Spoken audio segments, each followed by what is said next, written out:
ভারতে অনেক নিরাপত্তা বেশি এবং শান্তির জায়গা। এখানে এসে কোনো অসুবিধা হয়নি, বরং দেশে ফিরতেই আতঙ্ক লাগছে। বাংলাদেশ থেকে যারা ভারতবর্ষের চিকিৎসা কিংবা অন্য কারণে এসেছিলেন, সীমান্তে বাংলাদেশে ফেরার সময় প্রতিক্রিয়া একাধিক বাংলাদেশির।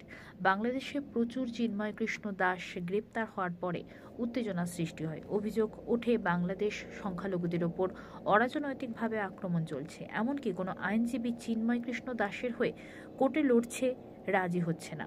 আতঙ্কে আছেন সকলে। এই পরিস্থিতির মধ্যেও বাংলাদেশের বহু নাগরিক তারা ভারতের এ রাজ্যে কেউ চিকিৎসা করাতে এসেছেন, কেউ আবার নিজের আত্মীয় বাড়ি এসেছে। পাশাপাশি সীমান্তবর্তী এলাকায় বিএসএফ এর তরফে বাংলাদেশে ঘটনার পর বাড়তি নজরদারি এবং নিরাপত্তা বাড়ানো হয়েছে।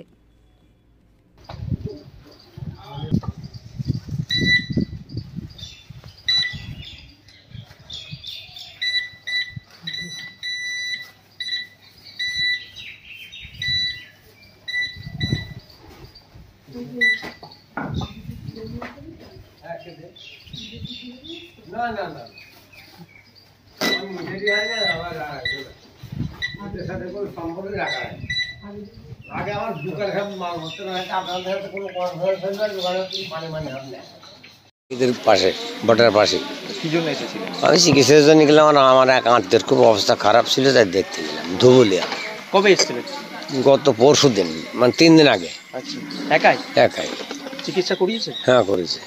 এখানে কি কোনো সমস্যা? না না, কোনো সমস্যা এখানে নাই। ভারতে কোনো সমস্যা? না না, কোনো সমস্যা এখানে করাও না, হয় না।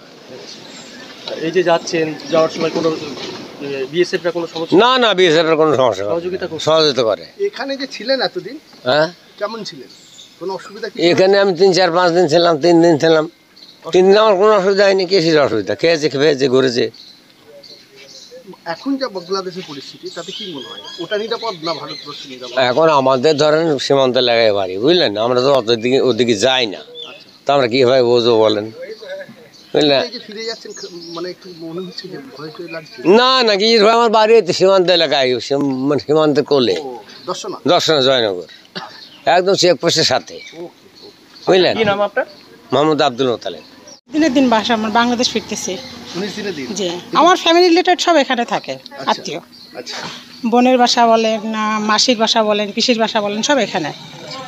এই যে এখন যে ফিরে যাচ্ছেন বাংলাদেশে, যে পরিস্থিতি, একটু ভয় লাগছে না যে উত্তপ্ত পরিস্থিতি বাংলাদেশে? মানে যেহেতু ওটা তো আমাদের দেশ, ভয় লাগলো ওখানে যেতে হবে, বাট আমাদের তো কোনো সমস্যা নাই, আমাদের জন্য কোনো প্রবলেম নেই। এখনকার এখানে কি একাই এসেছেন? আমি একাই এসেছি। কতদিন ধরে ছিলেন? আমি 19 দিন ছিলাম। এখানে কি কোনো সমস্যা? না না, আমি এটা ফেস করি না। আচ্ছা, এই যে এখানকার বিএসএফ আছে, আপনারা কি হেল্প করছে? এরম তো মাত্রই ঢুকলাম, এখন ওইভাবে কোনো ইয়ে বুঝতে পারছি কোনো না। সমস্যা না না না, সমস্যা পাইনি এখনো। 19 দিনে আমি কোনো সমস্যা পাইনি। হয়েছে তো হয়েছে। কি নাম আপনার? শাহনাজ পারভিন।